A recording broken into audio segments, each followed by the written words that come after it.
Yemen, a small country on the Arabian Peninsula, has become the site of grievous civilian suffering amid an intractable civil war. Many analysts say the fighting, now 7 years old, has turned into a proxy war. Iran-backed Houthi rebels, who overthrew the Yemeni government, are pitted against a multinational coalition led by Saudi Arabia. The involvement of other combatants, including militant Islamist groups and separatists backed by the United Arab Emirates, UAE, has complicated the picture. The conflict has displaced more than 4 million people and given rise to cholera outbreaks, medicine shortages, and threats of famine. The warring parties observed a months-long ceasefire in 2022, raising hopes for a political solution to the conflict, but that October, they failed to extend the truce. What are Yemen's divisions? Yemen has long struggled with religious and cultural differences between its north and south and the legacy of European colonialism. The modern Yemeni state was formed in 1990 with the unification of the U.S. and Saudi-backed Yemeni Arab Republic in the north and the Soviet-backed People's Democratic Republic of Yemen in the south. Ali Abdullah Saleh, a military officer who had ruled North Yemen since 1978, assumed leadership of the new country. However, just 4 years after unification, Southern separatists seceded for several months and re-emerged in 2007 as the Southern Movement, which has continued to press for greater autonomy within Yemen. Al-Qaeda in the Arabian Peninsula, AQAP, an Islamist militant group, and the related Ansar al-Sharia insurgent group have captured territory in the south and east. The Houthi movement, whose base is among the Zaydi Shiites of northern Yemen, rose up against Saleh's government 6 times between 2004 and 2010. The United States lent its support to Saleh beginning in the early 2000s, when counterterrorism cooperation against al-Qaeda and affiliate groups became Washington's overriding regional concern. In 2000, al-Qaeda in Yemen, a group that would later become AQAP, conducted a suicide attack on a U.S. Navy warship, the USS Cole, in the Yemeni port of Aden. 17 U.S. service members were killed in the bombing. Since then, the United States has provided Yemen more than $850 million in military aid, according to the online database Security Assistance Monitor.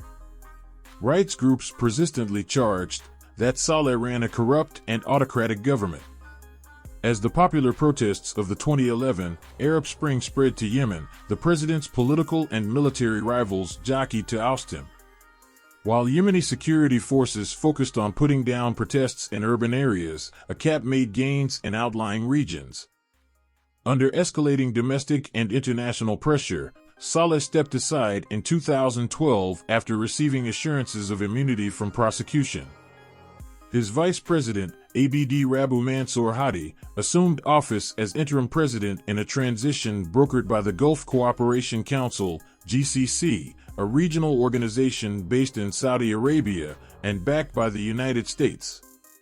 As part of the GCC's timetable for a transition, the UN-sponsored National Dialogue Conference, NDC, convened 565 delegates in 2013 to formulate a new constitution agreeable to Yemen's many factions. But the NDC ended with delegates unable to resolve disputes over the distribution of power. What caused the current crisis? Several factors widened these political divisions and led to full-scale military conflict. Fuel price hikes. Under pressure from the International Monetary Fund, which had extended to Yemen a $550 million loan premised on promises of economic reforms, Hadi's government lifted fuel subsidies in 2014. The Houthi movement, which had attracted support beyond its base with its criticisms of the UN transition, organized mass protests demanding lower fuel prices and a new government. Hadi's supporters and the Muslim Brotherhood-affiliated party al-Alimi-led held counter-rallies. Houthi takeover. The Houthis captured much of Sana'a by late 2014. Reneging on a UN peace deal, they consolidated control of the capital and continued their southward advance. Hadi's government resigned under pressure in January 2015 and Hadi later fled to Saudi Arabia. Military division. Military units loyal to Saleh aligned themselves with the Houthis, contributing to their battlefield success. Other militias mobilized against the Houthi Saleh forces, aligning with those in the military who had remained loyal to the Hadi government. Southern separatists ramped up their calls for secession. Saudi intervention. In 2015, with Hadi in exile, Riyadh launched a military campaign, primarily fought from the air, to roll back the Houthis and restore the Hadi administration to Sana'a. Who are the parties involved? The Houthi movement, named for a religious leader from the Houthi clan and officially known as Ansar Allah, emerged in the late 1980s as a vehicle for religious and cultural revivalism among Zaydi Shiites in northern Yemen. The Zaydis are a minority in the Sunni Muslim majority country but predominant in the northern highlands along the Saudi border. The Houthis became politically active after 2003, opposing Saleh for backing the U.S.-led invasion of Iraq but later allying with him after his resignation as president. This alliance was a tactical one. Saleh's loyalists opposed Hadi's UN-backed government and, feeling marginalized in the transition process, sought to regain a leading role in Yemen. Saleh won the allegiance of some members of Yemen's security forces, tribal networks, and political establishment. But in 2017, after Saleh shifted his support to the Saudi-led coalition, he was killed by Houthi forces. Iran is the Houthis' primary international backer and has reportedly provided them with military support, including weapons. Hadi's government also accused Hezbollah, Iran's Lebanese ally, of aiding the Houthis. Saudi Arabia's perception that the Houthis are an Iranian proxy rather than an indigenous movement has driven Riyadh's military intervention. But many regional specialists say that Tehran's influence is likely limited, especially since Iranians and Houthis adhere to different schools of Shiite Islam. Still, Iran and the Houthis share geopolitical interests. Tehran seeks to challenge Saudi and U.S. dominance in the region, and the Houthis oppose the U.S. and Saudi-backed government. At Hadi's behest in 2015, Saudi Arabia cobbled together a coalition of Sunni-majority Arab states, Bahrain, Egypt, Jordan, Kuwait, Morocco, Qatar, Sudan, and the United Arab Emirates, UAE. By 2018, the coalition had expanded to include forces from Eritrea and Pakistan. They launched an air campaign against the Houthis with the aim of reinstating Hadi's government. For Riyadh, accepting Houthi control of Yemen would mean allowing a hostile neighbor to reside on its southern border, and it would mark a setback in its long-standing contest with Tehran. After Saudi Arabia, the UAE has played the most significant military role in the coalition, contributing some 10,000 ground troops, mostly in Yemen's south. However, the UAE removed most of them after entering into conflict with its coalition allies in 2019, when it backed the separatist Southern Transitional Government, STC, which captured Aden. That November, Hadi and the STC president signed the Riyadh Agreement, which affirms that the factions will share power equally in a post-war Yemeni government. The separatists reneged on the deal for several months in 2020, but eventually they joined a unity government with equal representation of Northerners and Southerners. Though the formation of a government signaled progress in bridging Yemen's internal divisions, it did little to accelerate peace talks. In April 2022, Hadi ceded power to a governing council and fired a deputy scorned by the Houthis in hopes that the rebels would return to the negotiating table. Although the U.S. Congress has been divided on the matter, the United States has backed the Saudi-led coalition, as have France, Germany, and the United Kingdom. U.S. interests include security of Saudi borders, free passage in the Bab al-Mandeb Strait, the choke point between the Arabian and Red Seas, and a vital artery for the global transport of oil, and a government in Sana'a that will cooperate with U.S. counterterrorism programs. But uproar over civilian deaths in coalition air campaigns, which often use U.S.-made weapons, and Saudi Arabia's role in the 2018 killing of Washington Post journalist Jamal Khashoggi led the United States and other Western powers to limit some weapons sales and refueling of coalition aircraft. Lawmakers have also raised concerns that U.S.-made weapons are falling into the hands of AQAP and Houthi fighters. Still, the United States is Saudi Arabia's largest arms supplier, and President Donald Trump thrice vetoed bills that would have halted arms sales to Saudi Arabia. President Joe Biden said he would end U.S. support for the coalition's military offensive, including the sale of weapons, and signaled a shift to diplomacy by appointing a special envoy to Yemen.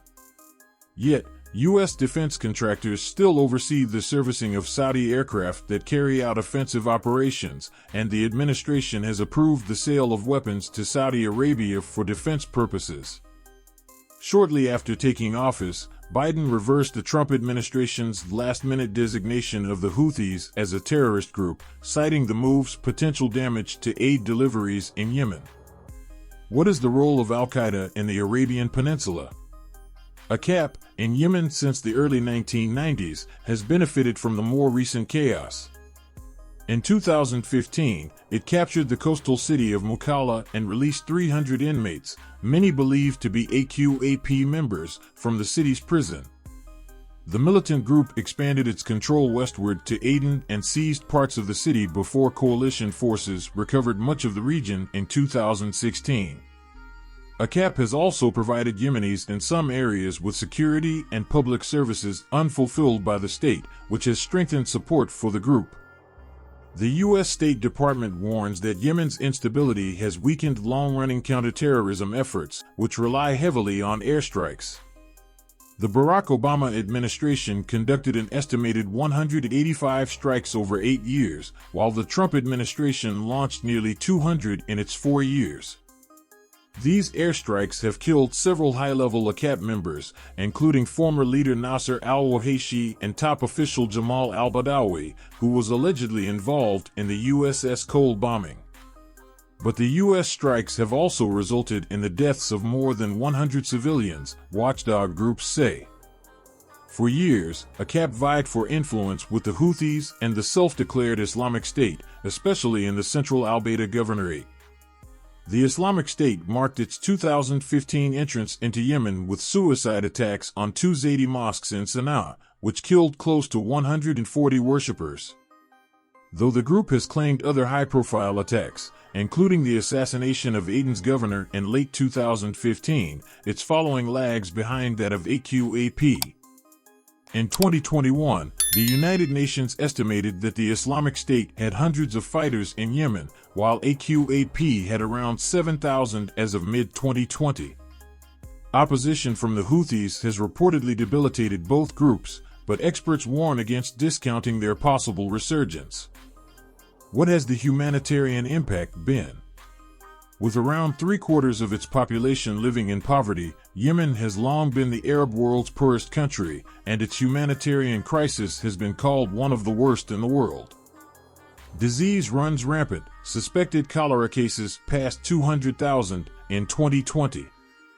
The impact of the COVID-19 pandemic is harder to assess since there is no comprehensive caseload data. Some 12,000 cases have been reported to the World Health Organization, but health analysts say the actual count is likely much higher. Moreover, many countries cut back on critical aid to Yemen amid the crush of the pandemic, leading the United Nations to reduce food rations for some 8 million Yemenis in January 2022. 3 out of 4 Yemenis require humanitarian aid and protection, and 4 million are internally displaced, according to the UN Refugee Agency. The situation has worsened under a years-long de facto land, sea, and air blockade imposed by coalition forces, which has obstructed the flow of vital supplies of food and medicine and helped drive up prices of essential goods. Under the 2022 ceasefire, prices dropped significantly, but with the expiration of the truce, many Yemenis fear that high costs will return. The UN Development Program estimates that more than 370,000 people have died as a result of the war, with indirect causes such as lack of food, water, and health services causing almost 60% of deaths.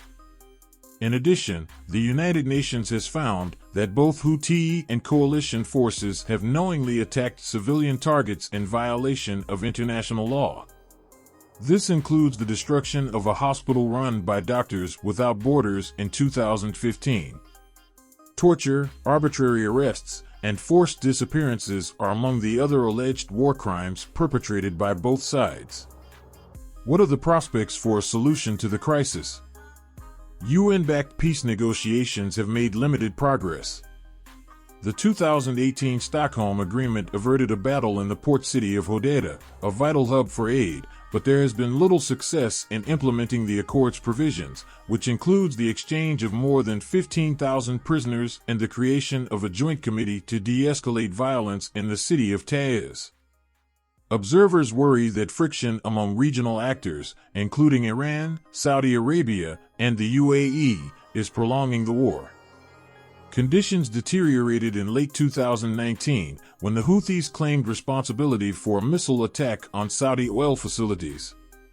UN monitors concluded that the Houthis did not carry out the attack, while the Saudi-led coalition blamed Iran. Peace efforts gained momentum in April 2022 when Yemen's new governing council helped consolidate anti-Houthi forces, a move that could set the stage for inclusive negotiations. Later that month, the Houthis and coalition forces coordinated their first nationwide ceasefire in years, which allowed commercial flights to resume from Sana'a and some fuel ships to dock in Hodeidah. The parties extended the truce several times, but after 6 months of relative peace, failed to renew it again. Both the Yemeni government and the Houthis have blamed each other for the disintegration of the deal, which could lead back to heavy fighting and plunge Yemen into a full-scale crisis.